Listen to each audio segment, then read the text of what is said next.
Selam. Sizlerмен birge men Ergали. Бүгін біз селфи-палка немесе монопод дегенді жасайтын боламыз. Ал ендеше келдік.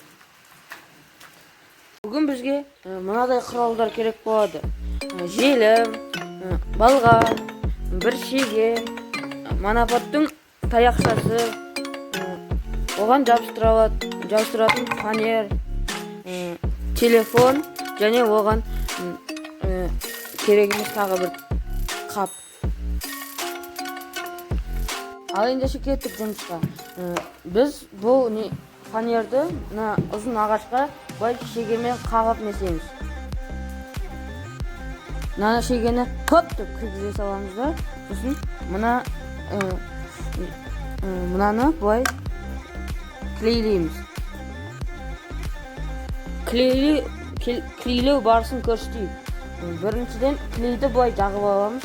Сосын клейді арықтан қоямыз да, мына чехолды қабын жабыстырамыз ағашқа, фанерге. Сосын кепкенін күтеміз.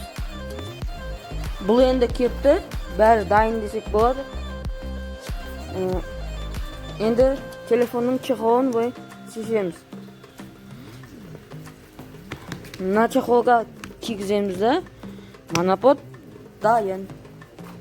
Енді қазір оны көрсетеміз. Міне моноподымыз дайын. Бар болғаны осы. Енді біз бұны бұлай видео түсіріп жүрсек болады. Бұл керемет емес шығар. Керемет шығар, сіздердің ойыңыздарыңызға. Міне. Видео соңына жетті. Бұл моноподтың жасалу жолы сіздерге ұнаған шығар. Сіздер үйлеріңізде жасауға болады. Видео ұнаса лайк басып, коммент жазып, каналға тіркеліп кетеміз. Қош, сау болыңыздар.